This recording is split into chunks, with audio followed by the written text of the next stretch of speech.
इस्लाम अलैकुम दोस्तों, आज बात करेंगे अजीम हस्ती माँ के बारे में प्यारे दोस्तों। जब माँ कब्र में उतरती है, एक ऐसी घड़ी जो अल्फाज से बयान नहीं हो सकती, एक ऐसा मंजर जो दिल को चीर कर रख देता है। वो वजूद जिसने 9 महीने अपने शक्म में रखा, जिसने रातों को जाग कर परवरिश की, जिसने अपने आराम को कुर्बान किया, जिसके चेहरे पर हमारी एक मुस्कुराहट सब कुछ बना देती थी।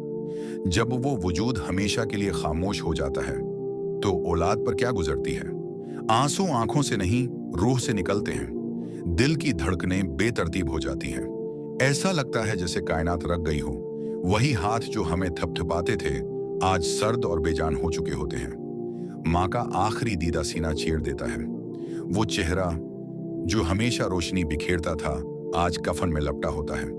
औलाद की हालत ऐसी हो जाती है जैसे कोई मुसाफिर अपने साए को खो बैठे। जब माँ की मियत को कब्र में उतारा जाता है तो औलाद की कैफियत बयान से बाहर होती है। कब्र की मुट्ठी माँ को छुपा लेती है, लेकिन माँ की यादें, उसकी मोहब्बत, उसकी कुर्बानियां उम्र भर दिल में गूंजती रहती हैं। कभी वो सुबह याद आती है जब माँ ने नाश्ता बनाकर प्यार से जगाया था।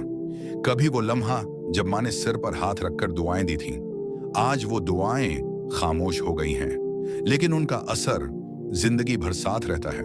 इस लम्हे दिल को एक ही बात का सहारा होता है, ऐ अल्लाह मेरी माँ को अपनी रहमत में जगह दे, उसकी कब्र को जन्नत के बागों में से एक बाग बना दे। बहुत से लोग इस वक्त नादिम होते हैं कि काश हमने माँ की बात मान ली होती, काश उसके साथ वक्त गुजारा होता, काश उसके कदमों में जन्नत तलाश की होती। लेकिन माँ की जदाई सिखाती है कि मोहब्बत का इजहार जिंदगी में करना चाहिए। तकदीर को बदलने वाली दुआएं माँ की जबान से निकलती हैं, और वो दुआ बंद हो जाए तो दुनिया वीरान हो जाती है। याद रखें, माँ का राजी होना अल्लाह का राजी होना है। माँ की खिदमत जन्नत की कंजी है। माँ के कदमों के नीचे वाकई जन्नत है। अगर आपकी माँ जिंदा है तो उसकी खिदमत को अपना फख्र बनाएं। अगर वो इस दुनिया से जा चुकी है तो उसके लिए दुआएं करें, सदका जारिया करें, कुरान पढ़कर इसाले सवाब करें, उसकी कब्र पर जाकर हाथ उठाएं, क्योंकि माँ की मोहब्बत दुनिया में खालिस तरी मोहब्बत है। माँ के बगैर घर नहीं, बस एक इमारत होता है। माँ के बगैर दुआएं नहीं, बस तमनाएं होती हैं। जब माँ कब्र में उतरती है, औलाद पर सिर्फ गम नहीं, एक भारी जिम्मेदारी भी आती है। माँ के बाद उसके नेक ऐमाल, उसकी तरबियत, उसके ख्वाब, सबकी हिफाजत औलाद की जिम्मेदारी बन जाती है।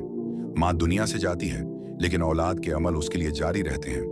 अगर औलाद नेक हो तो माँ की कब्र भी रोशन रहती है। तो आइए आज अहद करें कि अगर माँ जिंदा है तो उससे खूब मोहब्बत करें, और अगर वो इस दुनिया से जा चुकी है तो उसकी बख्शिश की दुआ करें, उसके लिए सदका दें और उसकी इज्जत को अपनी जिंदगी का हिस्सा बनाएं। क्योंकि माँ एक बार जाती है और फिर कभी वापस नहीं आती, लेकिन उसकी दुआओं का असर, उसकी कुर्बानियों की खुशबू हमेशा साथ रहती है।